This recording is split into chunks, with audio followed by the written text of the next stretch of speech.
Guys, everything okay? Imagine you being one of the greatest heroes in the world, but a supervillain takes everything you love, and you realize that heroic justice isn't always black and white, and being too nice has its consequences. So you become a prison officer, or rather, an executioner in the world's largest prison, where there are 5 levels and a rebellion is happening. However, in each level going down underground, the dangers are stronger. In the deepest underground level, there are only 3 people and they have a worldwide danger level: a grandpa, a woman, and a child. A child who took everything from you, and as the law demands, you will execute your sentence.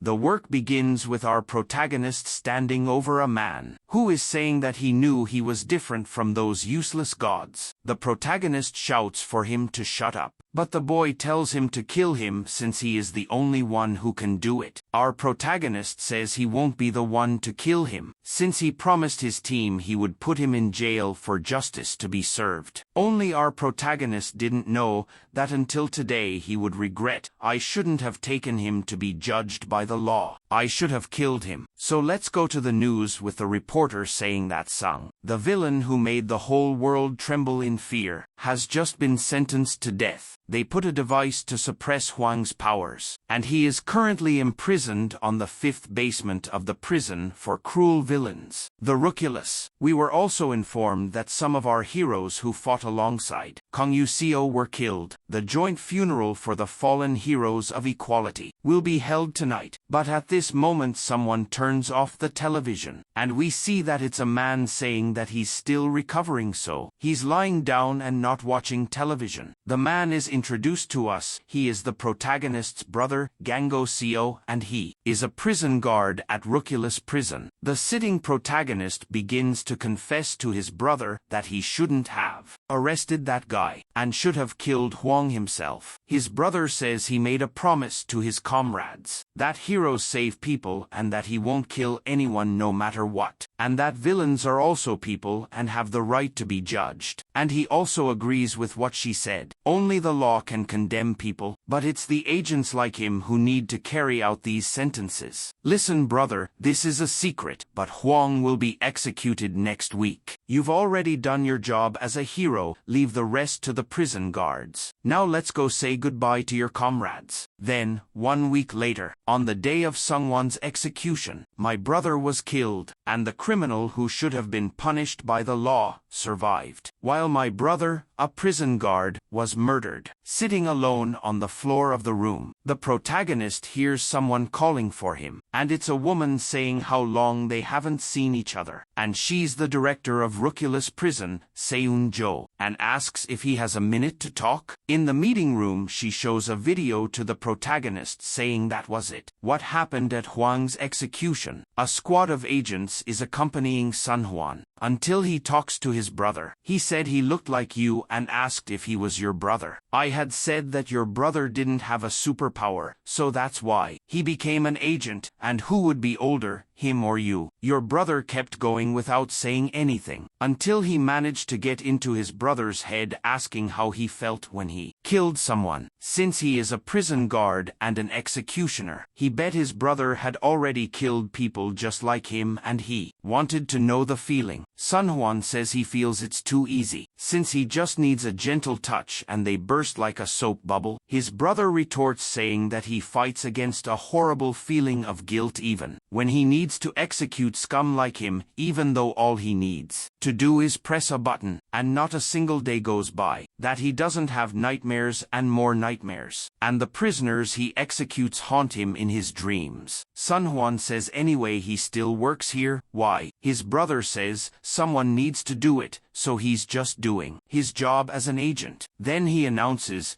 before we continue with Sun Huan's execution, they want to know if you have your last words? And Sun Huan exclaimed, who's older between you and your brother? Then he begins the sentence. 3, 2, 1.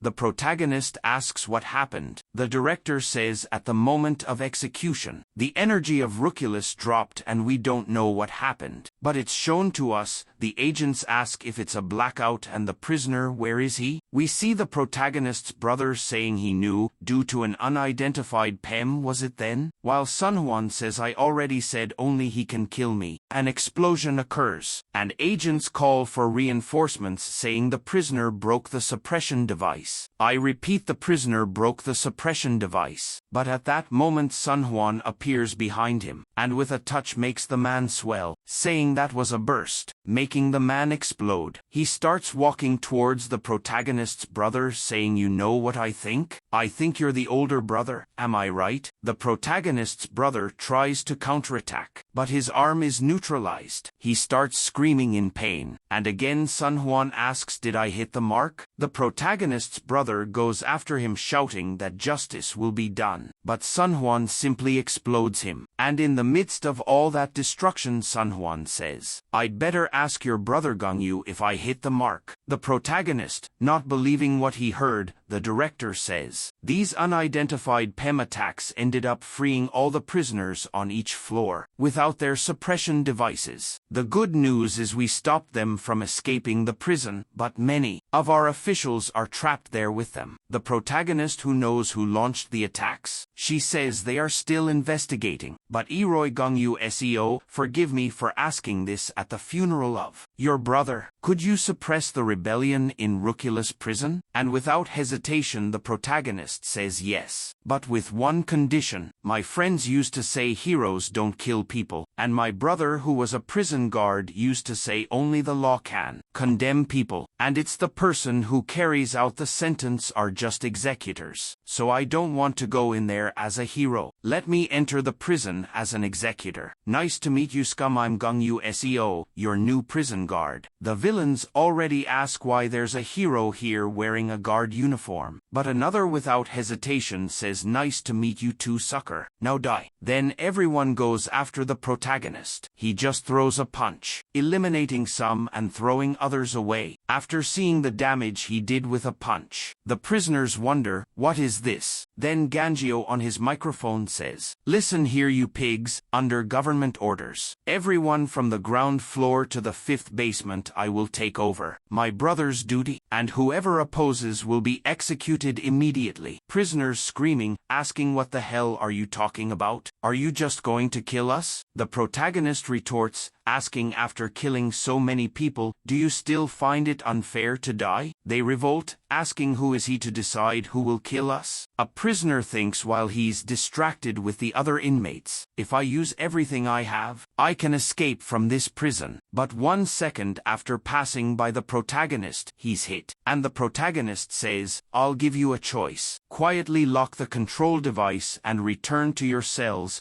where you'll await your execution, or you can die by my hands right now. A prisoner says, what is this idiot saying? Since we'll die anyway, it's better to die rebelling. Are these terms of negotiation irrational in this situation? And the protagonist responds that this is not a negotiation, it's just mercy on my part. At this moment, the prisoner shouts, using a power. He says to pay attention, even if he's a hero of equality, there's no need for an agreement. When there's only one strong man. I actually killed a second-class hero with a simple teamwork. So there's no need for all of you to be afraid. Let's kill him and regain our freedom. And the protagonist just stares at them, saying, you must be the trash boss that the officer told me about. We see her explaining that the prison, depending on the level, represents a different danger. On the 1st floor are those who killed many people. There are over 300 murderers there. In the basement of the 1st floor, there are 100 of those who endangered cities. In the basement of the 2nd floor, over 30 people endangered the metropolis. In the basement of the 3rd floor, there are 10 people who endangered the nation. In the basement of the 4th floor, 5 people endangered the continent. In the basement of the 5th floor, there are 3 people including Huang who endangered the world. It may seem like a lot, but still, the number of people to deal with will be much smaller. Why aren't the prisoners from the basement of the 2nd floor and the basement of the 5th floor friendly with each other? But the 1st floor is the only one where all the prisoners are united around this person. Hillison, he has a special ability that strengthens his comrades through the sound he emits. Returning to the current moment, the protagonist says he attacked a hospital with 30 colleagues and killed 7 citizens along with the 2nd-class heroine. But the prisoner corrects him, saying it was 10 people because that heroine was pregnant with twins. Upon hearing this, the protagonist asks the boss how much force he'll need to use. How strong is this prison? She tells him to do whatever he wants, that the prison won't collapse. She guarantees that. He says he understands and there's no need to control his strength. The prisoner says he's bluffing since he didn't do anything when he was a hero of equality, and bets he only captured Huang using his colleagues as bait. And using his power, he asks everyone to kill the protagonist. All the prisoners rush at the protagonist, but with just a swing of his arm, he eliminates a large part of the prisoners. And preparing a kick, he strikes the ground with all his might, where the noise can be heard throughout the prison. With the stomp, the protagonist throws everyone into the air, and going after them he says, "Activate Mode 1. Eliminate all the prisoners who were in the air at once." In less than 5 seconds, the protagonist defeated all the prisoners, and then he announces, "All the prisoners on the 1st floor have been executed." Going to the next floor, he finds 2 prisoners and asks them to choose. Put on the suppression device or die right here. One of the prisoners lunges at him, but just by walking, he eliminates the man. The other prisoner is scared and says he will put on the device. He asks to give it to him, please. But when the protagonist approaches to give the device, the man attacks him, saying he really thought he would obey him. However, nothing happens to the protagonist. He says that a villain they captured long ago said she felt sorry for those who don't have physical power, because they can only shoot targets from a distance and will never know how exhilarating it is to crush a person with their own hands. But the protagonist wonders, should this give a feeling of euphoria? Because for him, it's like he is breaking a mere egg with his fist. Then he finally reaches the solitary cell on the 1st floor, and we see a man sitting, saying, "All this commotion, so it was you, huh? How much time has passed? 3 years? It's been a long time, Hiro Seokangyu." And the man is the prisoner in solitary confinement on the 1st floor, Cheek Fielder, imprisoned for cannibalism and desecration of corpses. Cheek says he found another job despite not looking good. The protagonist simply says, "Choose, put on your device or die." Cheek says, "Why the rush? How about you, me, and your friends from Equality? Get together again to eat?" Then we have a flashback to when Cheek was captured. The protagonist notices what he had done. While listening to Cheek saying, "Doesn't it look tasty? They were killed and cooked just now, so it's going to be delicious." The protagonist, in rage, says he leaves no choices and that he will have to kill him. However, someone shouts his name, and looking back, he sees that it's the leader saying no. Cheek says that back then he seemed outraged when his colleagues decided to imprison him instead of killing him. And returning to the present moment, the protagonist says, "If you don't answer me, I will consider that you chose death." Cheek, sneering, says, "You want to know why I killed people?" However, in the blink of an eye, the protagonist finishes Cheek, saying he is not interested. But Kongyu hears a voice saying, "I did it," and turning around, he sees Cheek regenerating and saying he did it so they would remember him. When he kills someone, he becomes the most memorable person in their lives, because he can use his power to imprint his memory in their eyes, so they never forget him, not even in death. And we find out his superpower is hallucination. As proof, he remembers all of them. Should he show each one of them? But before showing the girl, the protagonist tears off his arm, and walking towards Cheek, the protagonist says he wants to shut his blabbering mouth. But his superpower is really annoying, that's why he is in solitary, but that doesn't matter to him. Cheek, scared, asks to ask a question before dying. He wants to know if Kongyu remembers the people he has killed so far. He says no,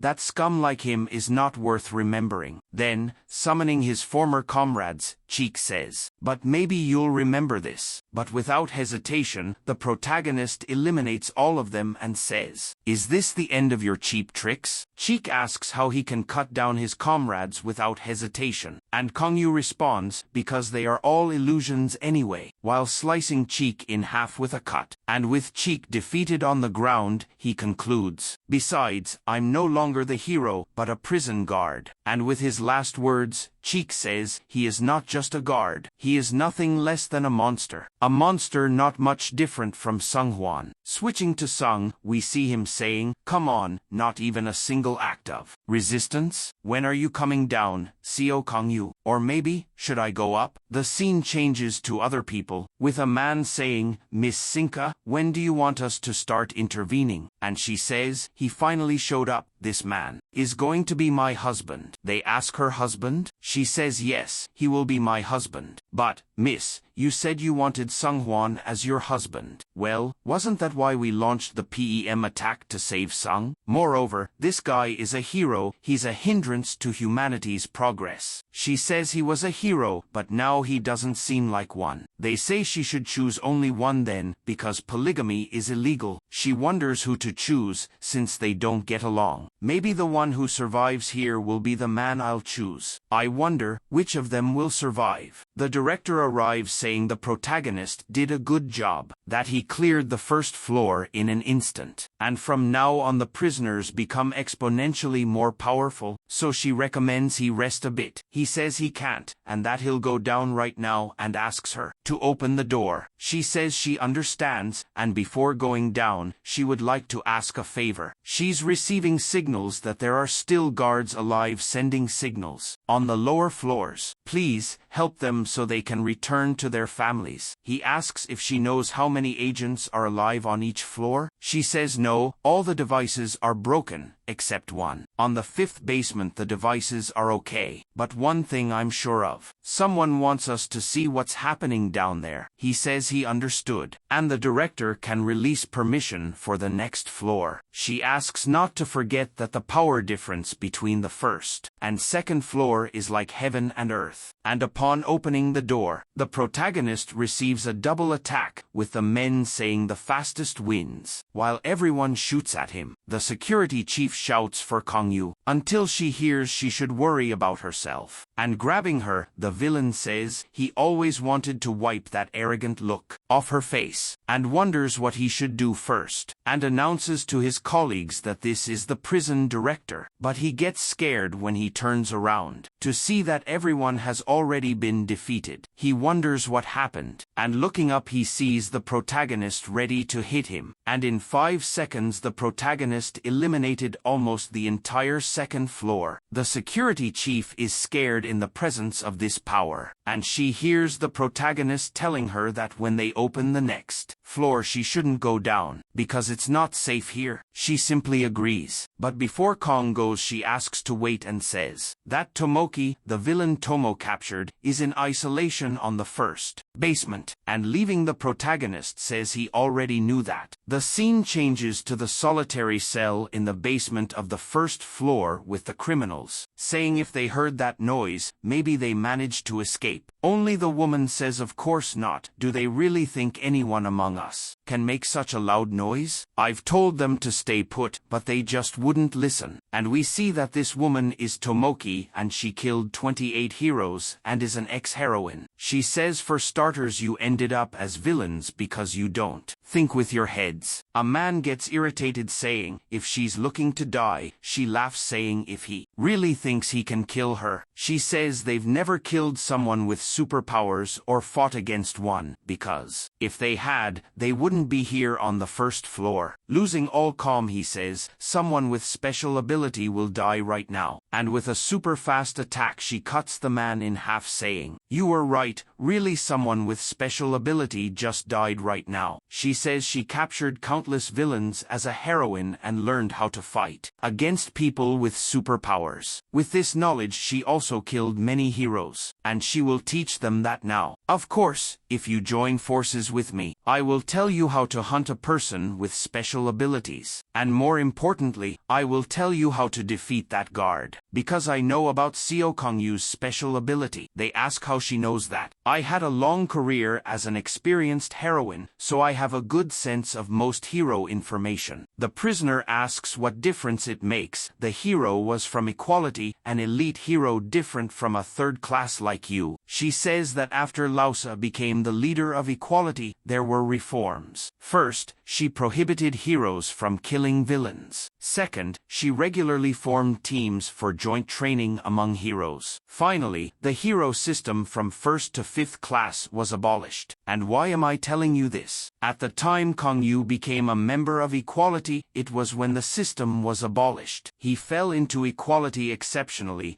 They said he had powerful connections or even a relationship with Lausa. Yeah, you're right, I've certainly never seen Kongyu fight. But still, if you see how he cleared the first floor so quickly, he must be at least a second-class hero. None of that, the second class was full of trash, even you guys could destroy them all. Isn't that right, guys? I'm not saying he's weak, I know he's definitely strong. But I know his weakness, that's why I'm saying we can hunt him down. He asks if she's sure of his weakness, she says yes. And even if she didn't, do you have any other alternative? We're going to die anyway, decide quickly because he's approaching. They agree to join her, and ask what her plan would be. Centuries ago, when superpowers emerged, researchers classified superpowers into 3 categories. The ability to transform and strengthen the body, physical type superpower. The ability to create something out of nothing, creation type superpower. And those not included in the previous 2 categories, special type superpower. Then Kong arrives in their sector. The man with his ability warns that he has arrived. And using the man's physical type ability, brainwave communication, she informs everyone that Kang's superpower is the same physical type as hers, and that she had discovered Kang's weakness when she saw him in the training arena. He has a fatal flaw, and they say everyone can attack him. She warns, thinking his flaw is that he doesn't dodge attacks, and that for Kong, it wasn't worth dodging. And that's why Tomoki had added something to long-range attacks. Suppression devices for superpowers. As she had said, they searched the corpses of the guards, they had a bunch. But are they made for first-floor criminals? Will they work for him? Tomoki says they just need to put a bunch on him, should work for a second-class hero. But just to be safe, let's add even more to him. About 30 devices on him to do the job. The criminals say Kong is dead now and everyone can attack. But there were 3 flaws in Tomoki's strategy. The first flaw is Kang's immense strength. Far surpasses that of a first-class hero. The man warns that he destroyed all the devices. She asks to start the second plan immediately. They take some live guards as hostages and say if he wants to save the guards. However, they all died instantly. And we find out the second flaw in Tomoki's strategy is that, despite being physical type, Kong also had special type abilities. And the third and final flaw in Tomoki's plan was establishing a strategy for someone to whom this strategy does not apply. The criminals say they will put the devices, but Kong says it's too late now. The man watches this and becomes terrified and asks, "What happened? It's a total annihilation, don't you have another plan?" While she wonders why the device didn't work if there were 30. The man keeps shouting, "Damn it, I shouldn't have believed in your words. I'm going to put the controller on if I want to survive a little longer." But she tells him to shut up, that she's trying to think, while stabbing him. Who does he think he is to raise his voice like that? Don't think we're on the same level just because we're trapped together. Damn it, I had more than enough to seal the ability of a first-class hero, but all of that broke? If he's so strong, why didn't he fight with the villains on the front line? Damn it, none of this makes sense. Then she notices a guard trying to escape. he shouts for someone to save him. When she goes to finish off the guard, something cuts her hand. She looks back and hears, "Heroine Tomoki, or rather, prisoner Tomoki, do you have any last words?" "Oh, I do, go to hell, because I screwed up." The protagonist asks if these are their last words, but she asks if it's true that all the heroes of equality, except you, are dead. He affirms that it is. So does that mean Tomo is dead? "I told her not to become a hero. What a foolish little sister, she never wanted to listen to me. Anyway, I can't believe you killed people when you were still part of equality." Do the other heroes know about this? Do you know how much Lausa tried to change the hero industry? But you undid everything she worked for. Lausa wouldn't be sad to know about this? And, just observing, the protagonist says, "You know, your last words were too long." Then we have a flashback saying that something is wrong with the hero industry. That was the first thing Tomoki felt when she became a hero, the fact that heroes hunt villains. We see a man using a woman as a hostage, and a hero splitting both the villain and the hostage in half. They had immunity even when citizens were killed in the process. The heroes were above the law. The reason Tomoki became a hero named Bliss was simple. Her younger sister, Tomo, had no superpowers and she relied heavily on her power-holding sister. But there was something. Somewhere in Tomoki's mind was distorted. As a hero, her job was to save people. Instead of feeling proud, she did it to feel a sense of superiority over others. Tomoki, who continued her hero activities, eventually killed a villain during a mission for the first time. In her first murder, for the first time in her life, she felt an overwhelming sense of superiority, one she had never felt before. Then she realized that killing people was so exhilarating. After that, Tomoki didn't stop killing villains, citizens, heroes. She murdered anyone who crossed her path indiscriminately. Among them, Tomoki's favorite murder was killing her weaker hero colleagues, just because of the expression of surprise, the feeling of betrayal, the shock. That's when she finally lost herself in delight. That expression got Tomoki high and Tomoki never got tired of it. But no crime goes unpunished. Her younger sister found it suspicious that Tomoki came home late at night smelling of blood. So her sister decided to follow her, and ended up witnessing the murder scene caused by her older sister. And when she thought her sister would stop it, she could see her. Her response was if her younger sister wanted to join her, because even if she didn't want to, she would do it alone. And it was at this moment that Tomo awakened her ability, and it was also the first activity as a hero that would later become. Since then, Tomo officially became a hero and continuously pursued her sister, who became a villain, until one day she managed to capture her. At this moment, Tomoki tells her sister that her power has become stronger, but since she is of the creation type and not the physical type, it's even sadder. Because those without physical abilities are truly pitiful, because they can only shoot targets from a distance,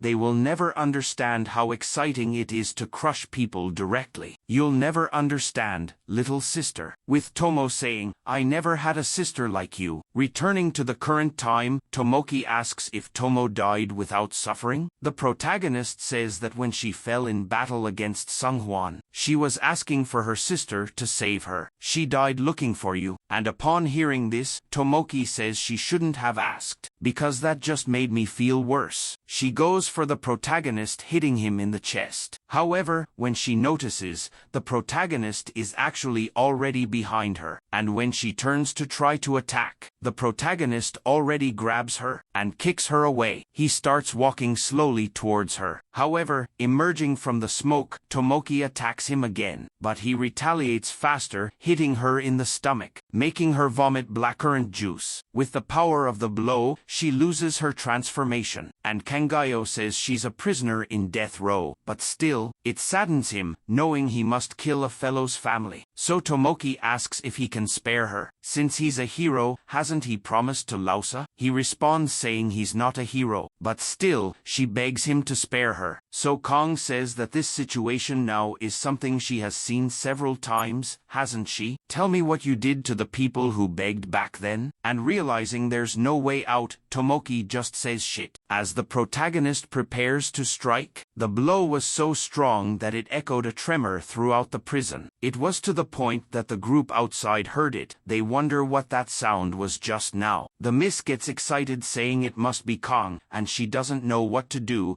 She's totally in love now. The size of the impact was so great that it instilled fear in others down there. However, for some, it only increased expectations even more. Sung, excited, says he won't give up. He's coming up right now. However, he gets hit, being thrown away, and he's impressed, saying, "Wow, what a surprise, it was a great blow." And we hear someone saying, "Are you bored, boy? Want Grandpa to play with you?" And we see his name is Kingston. Sung says, "Wow, a scary grandpa." And laughing, Kingston says, "Scary? I'm just a kind and friendly grandpa who likes to play with kids." And we see that this grandpa is Kingston and is on floor 5 and is prisoner number 0001. Worldwide danger level. So the guards who are listening get startled, shouting for the director. She asks what's going on, and they request her to look at the 5th basement right away, because Kingston and Sunghwan just met. She, giving a smile, says that's good news, because it means one of them will surely die. Personally, I hope Kingston wins, since he's not as dangerous as Sunghwan. But why is he keeping that woman in the air? Sung asks Grandpa if he'll play with him, and he says yes. But Sung says he doesn't want to play now. However, Kingston, exuding an aura, says he will anyway. We're given details about Kingston. He's the first criminal to be imprisoned in this place. But unlike most prisoners on levels 4 and 5 underground,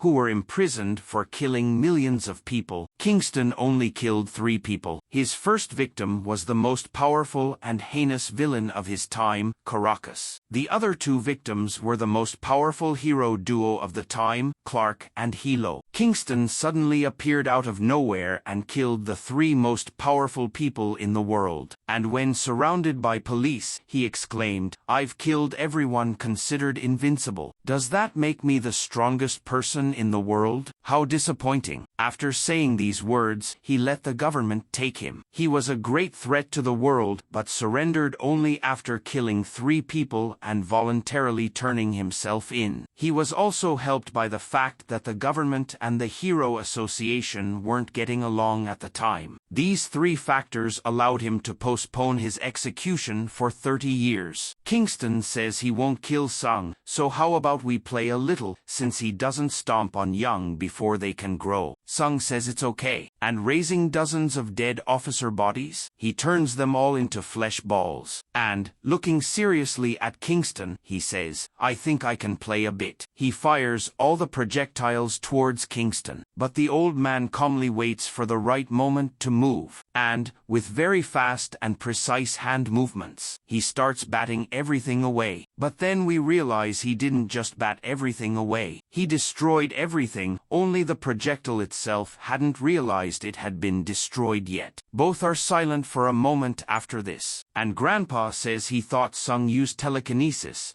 but the way he attacks and defends tells him that's not it, and asks if he has any other attacks. Sung just quips that he's changed his mind. Playing with him isn't fun, after all. What's the point of killing someone who's already going to die of old age anyway? Kingston, after hearing this, says he's an arrogant kid and that he's seen many like him who think they're the biggest fish in the pond. And, giving a stomp on the ground, he destroys everything around him while saying, by acting like this, they allow their ego to get the best of them. With Kingston's stomp, everything starts shaking as the guards panic, shouting that the building is collapsing. The defense chief tells them to stop being dramatic. This prison can't be destroyed even by the power of first and second class heroes. It's 20 layers of special walls. How can it be destroyed? So calm down. And, going back to Kingston, we see him saying, "Kid, let me teach you some manners." Then Kingston disappears, and Sung there didn't notice what happened, and, after 2 seconds, he gets a fright. Seeing that Kingston is already ready to hit him, he thinks there won't be time to dodge. An impact is heard throughout the prison again, that even the protagonist on the first floor can feel. The director asks if everyone is okay and who won the fight. The guard says that's not the problem, and upon looking at the fight again, we see Kingston didn't aim at Sung. The guard says the attack destroyed all the walls. Kingston is escaping. Upon hearing this, the director just says, "We're screwed." Sung is impressed by this and says the old man is a living drilling platform. How many walls did he break? This could be interesting, maybe I should follow him. Then he hears, "Why follow that old man? It'll be more fun to stay here and chat with me." With anger in his eyes, Sung asks, "Who are you?" The miss says he can know more about her if they talk. The director shouts, "Who the hell is that girl? How did she get to the 5th basement?" However, the miss, before progressing the conversation, says, "The happy spectators can leave now." The director, angrily, hits the table and wonders what the hell is going on here. Going to the protagonist, he arrives at the door to the 2nd floor. He tells the director he cleared the entire 1st floor and asks to open the gate to the 2nd floor. However, he realizes for some reason the communicator isn't working, so he decides to open the gate to the 2nd floor himself. He explains to us that in the underground floors, while going down the stairs to the 2nd floor, unlike the ground floor and the 1st basement, which smelled of blood everywhere, there was no stench in the 2nd basement. In fact, there was no one, and not a single corpse in sight. It's too clean. Suddenly, he notices something. He sees a woman running, shouting for them not to approach her. Looking ahead, suddenly she screams, "Seo Kangho?" The protagonist is startled by her calling his brother's name, and as she's about to be hit by the monsters, the protagonist destroys them with an attack. He asks if she's okay. She runs to hug him, screaming for her brother's name. She says she thought he was on the 5th floor, and what was that just now? You already had superpowers? Why didn't you tell me? Then he pushes her away and says, "I'm not Kangho, I'm his brother." She, astonished, says, "Hiro Seo Kongyu?" She asks what he's doing here and why he's wearing an agent uniform. However, he doesn't answer and says she must be my brother's colleague, and says it's not safe here, you need to. However, she interrupts and says, "Me sorry for this, brother-in-law." He responds, "What?" She says, "It's the first time we're meeting, I should have introduced myself. Hello, I'm going to be your sister-in-law. Your brother and I are getting married. You two really look alike." With the protagonist surprised by the news, only saying, "What?" In the isolation cell on the 2nd basement floor, we see someone saying, "It seems there's someone from the outside among us." And another person saying, "Yeah, Meal, you're right. I wonder, how many sins did the stranger commit in his life?" The girl named Mael says she's sad because the stranger killed her dogs, while the boy named Meal says, "Seriously? Then it's simple, let's send the stranger to hell." Returning to Kong, the woman says she's only seen him in photos and videos, and that he looks much more handsome in person and it's a pleasure to meet him. She's called Hong Jia, a prison guard. The protagonist says that his brother said he had a girlfriend, but he didn't tell him anything about getting married yet. She says, "Well, about that, the thing is, look, your niece or nephew is growing up nicely here." Upon hearing this, he is surprised that he didn't know his brother was going to be a father. She explains that there's no noticeable bump yet, and they only found out a few days ago. But his brother said he would tell him about it after Sung's execution is over. He asks if that's true. She confirms it and asks if there's a problem. Turning his head, he says no. She asks what brings him here, and he explains the whole situation and that he's there to execute all the prisoners in that place. She doesn't understand why the director ordered him to do that, so he explains about the PEM attack, but he's shocked to learn about the attack. He asks who could have done this. She responds that she still doesn't know. Then, crying, she starts asking about her brother, and she says he's in the basement of the 5th floor. And when he's about to tell the truth, he thinks it wouldn't be good for her to know now because of the baby. so he gives her information, saying that someone is sending rescue signals from there, and she's relieved to hear that. Then, ready, she asks her to go up because it's dangerous here, but she says she'll go along, and he wants to know why. She says she has the ability of a special type to read a person's memory by looking at them, psychometry. She's at a loss to know that she might have read his, but she tells him to relax. She only does it when there's a good reason, but he wants to know how it will help him. She says the second block is under the control of Miel and Mael, prisoners from the isolation cell. Both brothers have special powers of type and creation. They have the ability to summon creatures, and when their creatures pierce someone's heart, they can turn them into their puppets. Currently, all the prisoners in the basement of the second floor are their puppets. Kong says he already knows all this because they are disciples of the mage. He says he doesn't need information about them, so he asks her to leave. But she argues that some of the puppets are agents, and with her ability, she can distinguish the police from the prisoners. But Kong says if they've already been turned into puppets, they're already dead, so what's the point? She says no, they're alive. If the brothers release them, they return to normal. Kong replies that it's impossible for the brothers to want to do that, but she asks him to let her try, that she can convince them. He says it's not safe for the baby, and as a final move, she says, before being a future mother, she is a prison guard. She must fulfill her duty as a guard. And seeing her brother's image in her who values the law above all, he says he understands, and activates his power over her. She asks what is this? He says his power will protect her from any dangerous situation. And going to the second floor, the protagonist thinks this situation is so strange. Upon arriving there, they see a bunch of puppets, and the guard says that this is Miel's power, the older brother. The protagonist asks which of them are officers, and when activating his power, Jia sees that they are the two puppets in the back. She tells him to submit all of them first and then separate them. However, the protagonist begins to close her barrier. She says she can't see anything, and Kong just says, sorry, but there's an easier way. And going after all of them, he says, the officers will be spared, and the prisoners will be killed. This is the easiest way to separate the two groups. With just one punch and activating mode 1, he defeats everyone there. Then we notice that the protagonist is being watched, and we see that it's the brothers from the second floor. The little girl asks her brother what he thinks. Do you think this stranger is stronger than our master? He says it's possible. Then, she asks, is he stronger than that woman? And leaning on her brother, she says she's scared. However, he tells her not to worry, because anyway, it won't be easy for him to kill us. Thank you very much to everyone who watched until here. If you want part 2, leave it in the comments or suggest the name of some work you'd like me to bring. If possible, subscribe to the channel. It will help me a lot to motivate myself and bring videos faster. The like is also always welcome. So, bye-bye. Until next time.